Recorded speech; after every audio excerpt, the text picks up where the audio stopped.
ध्यान की सारी प्रक्रियाएं आपको वर्तमान में लाने के लिए बनी होती हैं। अक्सर लोग ध्यान करने से पहले ये जानना चाहते हैं कि ध्यान करने से उन्हें क्या हासिल होगा, मतलब कि ध्यान का परिणाम क्या होता है।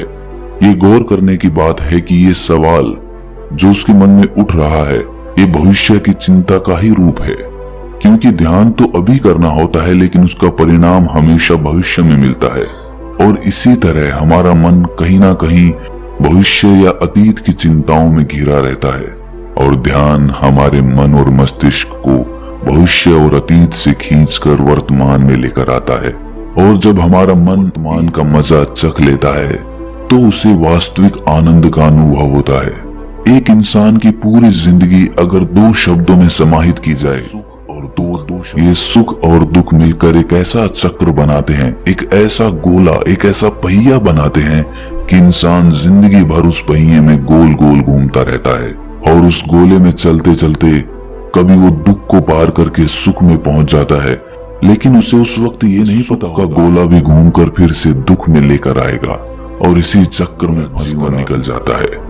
लेकिन अगर आप एक बार इस चक्र को समझ लेते हैं कि सुख और दुख दोनों एक ही गोले के दो सिरे हैं, चाहे हम सुख से शुरुआत करें या फिर दुख से, आखिरकार हम दूसरे कोने पे ही पहुंचेंगे। अगर ये बात हमारा मन स्वीकार कर लेता है तो ही इंसान इस चक्र से बाहर निकलने के बारे में सोचना शुरू करता है। और इससे बाहर निकलने का एकमात्र तरीका है ध्यान, क्योंकि अतीत और भविष्य से जुड़े होते हैं और ध्यान हमें वर्तमान के आनंद से अभिभूत कराता है। आज की जो मैं आपको कहानी सुनाने वाला हूँ वो आपको सुख और दुख के चक्र से निकालकर वर्तमान के आनंद की एक झलक प्रदान करेगी।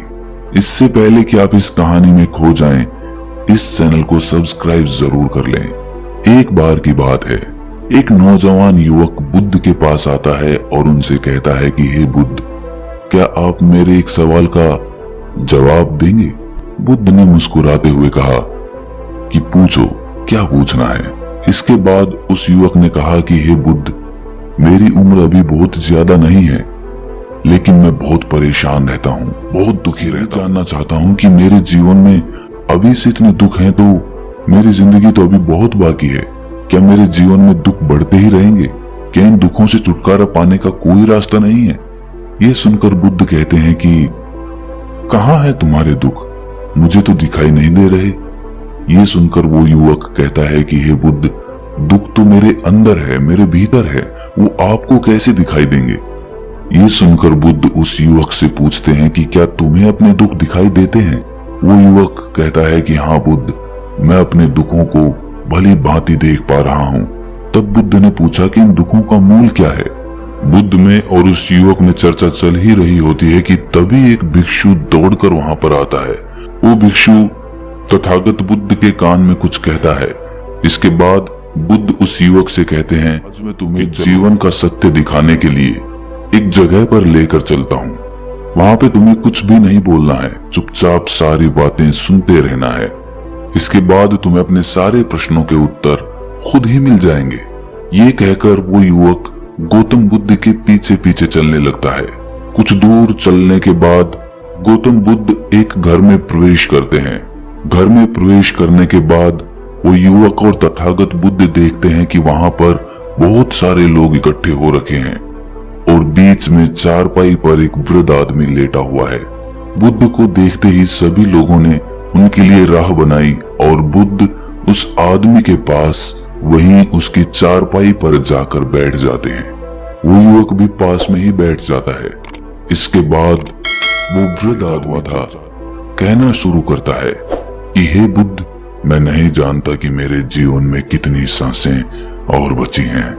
पता नहीं किस वक्त मुझे भगवान के घर से बुलावा आ जाए। हे बुद्ध, मैं मरने से पहले अपने कुछ सवालों के जवाब आपसे जानना चाहता हूँ। मुझे पता है कि उन सवालों के जवाब आप ही मुझे दे सकते हैं, इसीलिए मैंने आपको यहाँ पर बुलाया है। इसके बाद उस वृद्ध आदमी ने कहना शुरू किया कि हे बुद्ध, अपने आखिरी वक्त में मुझे अपने बचपन के दिन बहुत याद आ रहे हैं। मैं अपने बचपन के दिनों को याद करता हूँ और सोचता हूँ कि वो भी क्या दिन थे। ना कुछ पाने की फिक्र, ना कुछ खोने का गम, बचपन के उन दिनों को याद करके मेरी आंखों में आंसू आ जाते हैं। मुझे लगता है कि कितनी आजादी थी उस समय। मेरा मन कितना खुला हुआ था, पाने की इच्छा नहीं थी। जिस भी खेल में लग जाते थे उसी खेल में पूरे दिन लगे रहते थे। लेकिन कुछ समय बाद जैसे जैसे मैं बड़ा होने लगा वैसे वैसे लोग मुझे जिंदगी की दौड़ में आगे निकलने के लिए कहने लगे। मेरे पिता अक्सर मुझसे कहा करते थे कि तुम पढ़ाई में अपने भाई जैसे क्यों नहीं हो, तुम दूसरे लोगों से पीछे क्यों रहते हो। ये सब सुन सुनकर मेरा मन बहुत बेचैन रहने लगा।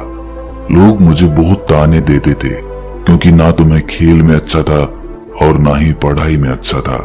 सब लोग मुझे किसी और की तरह बनने के लिए कहते थे और उनके तानों से तंग आकर मैंने जीवन में कुछ हासिल करने का निश्चय किया। मैंने अपने आप से वादा किया कि मैं भी अपने भाई की तरह एक कामयाब इंसान बनूंगा और इसके लिए मैं दिन रात मेहनत। शुरुआत में बहुत मुश्किलें आई, बहुत निराशा हाथ लगी, लेकिन मैंने हार नहीं मानी और मैंने खुद अपना व्यापार खड़ा कर लिया। उसके बाद मुझे कुछ पाने का एहसास हुआ। मुझे बहुत खुशी हुई क्योंकि जो लोग मुझे ताने देते थे वही लोग अब मेरे आगे पीछे घूमने लगे थे। कुछ वक्त बाद एक रईस बेटी के साथ मेरी शादी हो गई और उसके बाद मुझे लग रहा था जैसे मेरा जीवन स्वर्ग बन गया हो। कुछ साल बाद मुझे 2 बेटे प्राप्त हुए। दोनों बहुत ही सुंदर और हष्ट-पुष्ट थे। अब मेरा मन मेरे बच्चों के लिए कुछ करने को उत्सुक हो गया। मैं और भी ज्यादा धन कमाने में लग गया और जल्द ही मैं अपने नगर का सबसे बड़ा व्यापारी बन गया। सब कुछ अच्छा चल रहा था, लेकिन अनहोनी को कौन टाल सकता है। अचानक मेरी पत्नी मुझे छोड़कर चल बसी। इससे मुझे बहुत गहरा आघात पहुंचा। मैं कई दिनों तक अपने घर से बाहर नहीं निकला। मेरे बेटे मुझे हिम्मत देते थे कि पिताजी, माताजी तो नहीं रही और जो हो चुका वो वापस नहीं आ सकता, लेकिन हम दोनों भाई आपका हमेशा साथ देंगे, आपकी हमेशा सेवा करेंगे। आपको किसी बात की कोई चिंता करने की आवश्यकता नहीं है। और धीरे धीरे मैंने भी अपने मन को समझा लिया कि अब तो मुझे अपनी प्रिय पत्नी के बिना ही जीना पड़ेगा। इसीलिए मैंने अपना मन अपने बेटों के साथ जोड़ लिया। उनकी खुशी में ही मुझे खुशी होती थी, उनके दुख में ही मुझे दुख होता था। इसके बाद उस वृद्ध आदमी ने कहा कि हे बुद्ध, इस जीवन चक्र में अक्सर मुझे महसूस होता था कि आखिर जीवन क्या है। जीवन को उसकी गहराइयों में कैसे जाना जाए, ये कैसे जाना जाए कि मैं कौन हूँ और मैं इस दुनिया में क्या करने के लिए आया हूँ। ऐसे तमाम सवाल मेरे मन में उठते रहते थे और मुझे आपके बारे में बुद्ध ऐसी ध्यान की प्रणालियां बताते हैं जिससे जीवन का मतलब समझा जा सकता है। लेकिन मैं हमेशा सोचता रहता था कि पहले मैं अपने जीवन से दुखों और परेशानियों को दूर कर देता हूँ, उसके बाद ध्यान में मैं अपना पूरा मन लगाऊंगा। और यही सोच सोचकर मैं कभी ध्यान नहीं कर पाता था। धीरे धीरे वक्त बीतता रहा और आखिर में उम्र ढलने के बाद मैं बीमार पड़ गया। वैसे मेरे जीवन में कोई कमी नहीं रही। मेरे बेटों ने मेरा अच्छा साथ दिया। मैंने जीवन में बहुत कुछ हासिल भी किया, लेकिन अब मैं अपने जीवन में अगर पीछे मुड़कर देखता हूँ तो मुझे एहसास होता है कि मेरे बचपन के दिन ही सबसे प्यारे दिन थे।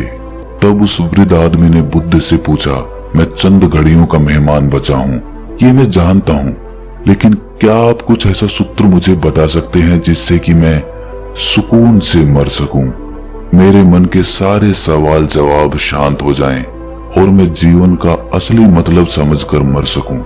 ये सुनकर बुद्ध ने कहा कि हर इंसान को बचपन के दिन प्रिय क्यों होते हैं, क्योंकि उस समय उसे कोई भी चिंताएं नहीं रहती। वो आजाद होता है, उसके मन में कोई लालसा नहीं होती, वो जिस काम में भी लग जाता हो जाता है।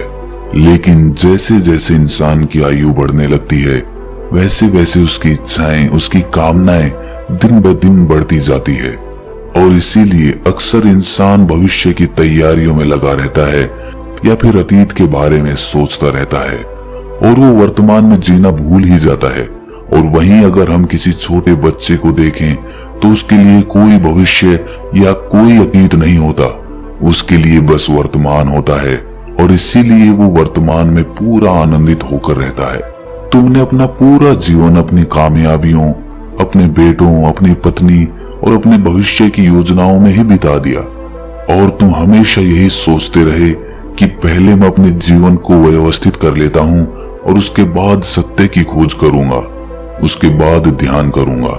लेकिन हम ये भूल जाते हैं कि कल कभी नहीं आता, भविष्य की योजनाएं कभी पूरी नहीं होती। जब एक योजना पूरी होती है तो हमारा मन दूसरी योजनाएं बना लेता है और इस प्रकार जीवन चक्र चलता रहता है। और अब आखिरी समय में जब मृत्यु तुम्हारी सैया पर लेटी हुई है तो तुम्हें एहसास हो रहा है कि मैंने जीवन में कुछ भी हासिल नहीं किया। मृत्यु कभी निश्चित होकर नहीं आती, वो तो कभी भी आ सकती है। अगर ये बात उस वक्त तुम्हारा मन समझ लेता तो तुम उसी वक्त ध्यान और सत्य की खोज में लग जाते। तुम कोई ऐसी चीज खोजने की कोशिश करते जो तुम्हारे साथ जा सके, जो तुम्हें परिपूर्णता से मरने का मार्ग दिखा सके। उस वृद्ध आदमी ने हाथ जोड़कर बुद्ध से कहा कि हे बुद्ध, ये तो मैं जानता हूं कि मुझसे गलतियां हुई हैं। मैंने अपने जीवन को सार्थक रूप से जिया ही नहीं और इस बात का मुझे बहुत गहरे में एहसास हो चुका है। लेकिन मैं आपसे फिर से वही सूत्र जानना चाहता हूं कि क्या मैं अभी परिपूर्णता के साथ नहीं मर सकता? क्या मुझे अभी सत्य की कोई झलक नहीं मिल सकती? ये सुनकर बुद्ध ने उस आदमी का हाथ सहलाते हुए कहा कि अब तो एक ही सूत्र समझने लायक रह जाता है और वो सूत्र ये है कि तुमने जीवन में जो कुछ भी पाया वो सब यहीं पर छोड़कर चले जाओ। उसे अपने मन के साथ जोड़कर मत ले जाओ। अपने मन में ये भाव पैदा करो कि तुमने अपने जीवन से बहुत कुछ सीख लिया और वास्तविकता में तुमने अपने जीवन में बहुत प्रगति की है, क्योंकि तुमने ये जान लिया है कि जीवन में कुछ भी सार्थक नहीं है और ये जानना भी बहुत बड़ी उपलब्धि होती है। लोग जीवन भर जीते जीते मर जाते हैं, लेकिन उन्हें जीवन की निरर्थकता का कोई पता नहीं चलता। इसीलिए अभी अपने मन से सारे सवाल गिरा दो और ये भाव पैदा करो कि जीवन में जो कुछ जानने जैसा था वो मैंने जान लिया है और अब जीवन में कुछ भी जानने जैसा नहीं बचा है। जब तुम इस भाव, इस बोध से भर जाओगे तो तुम बिल्कुल खाली होकर मृत्यु को प्राप्त हो जाओगे। और वास्तविकता में यही मरने की कला। जीवन में जो कुछ भी पाया, जो कुछ भी खोया, वो इसी दुनिया का था और वो यहीं पर रह जाएगा। हमारे साथ कुछ भी नहीं जाएगा। हम खाली जाएंगे, हम बिल्कुल खाली जाएंगे। और जो लोग अपने मन से बिल्कुल खाली होकर जाते हैं, वास्तव में उनके अंदर ज्ञान का दीप जल जाता है और वो आगे चलकर दूसरे जन्मों में उस निर्वाण की स्थिति को प्राप्त कर सकते हैं। लेकिन उससे पहले तुम्हें इस जीवन की निरर्थकता को समझना होगा। यहाँ पर कुछ भी पाना या कुछ भी खोना कोई मायने नहीं रखता। इसके बाद बहुत देर तक उस वृद्ध आदमी ने कोई सवाल नहीं पूछा और वो मुस्कुराते हुए मृत्यु को प्राप्त हो गया। इसके बाद बुद्ध ने उस नौजवान युवक से पूछा कि क्या तुम्हें अपने सवालों के जवाब मिले, और मिले तो तुम्हें क्या जवाब मिले, सभी को बताओ। उस युवक ने कहा कि हे बुद्ध, मुझे अपने सवालों के जवाब मिल गए हैं। इस वृद्ध आदमी के जीवन चक्र से मैं समझ गया हूँ कि जीवन में कुछ भी पाने जैसा नहीं होता। सुख हो या दुख हो, सब कुछ यहीं पीछे रह जाता है और अगर हम इसी चक्र में फंसे रह जाएंगे तो हम सत्य को कभी नहीं जान पाएंगे। इसीलिए जीवन में रहेंगे, इसके साथ साथ चलते हुए ही हमें सत्य की खोज करनी पड़ेगी। लेकिन बुद्ध, मेरे मन में अब भी एक सवाल बाकी है जिसका जवाब जानना सबके लिए बहुत ज्यादा जरूरी है। मेरा सवाल है कि मैं ध्यान की यात्रा करने के लिए बहुत प्रेरित हुआ हूँ, लेकिन मुझे कोई मार्ग नहीं पता। ध्यान कैसे किया जाता है? कि ध्यान की सभी प्रक्रियाएं तुम्हें होश में लाने के लिए ही बनी है, तुम्हें वर्तमान में लाने के लिए बनी है। अगर तुम किसी भी काम को पूरी उपस्थिति के साथ, पूरे एकाग्र भाव से अपने आप को पूरा इकट्ठा करके कर सकते हो तो तुम ध्यान में ही होते हो। लेकिन हमारा ध्यान इधर उधर भटकता रहता है।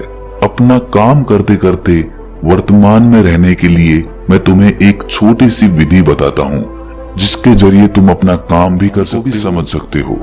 जब भी तुम चलते फिरते हो, उठते बैठते हो, सिर्फ अपनी सांसों पर ध्यान लगाना शुरू करो। सांस किस नाक से आ रही है, किस नाक से जा रही है, नाक के कौन से कोने से टकरा रही है, सिर्फ तुम उसके साक्षी भर हो जाओ। सिर्फ उसको देखते रहो।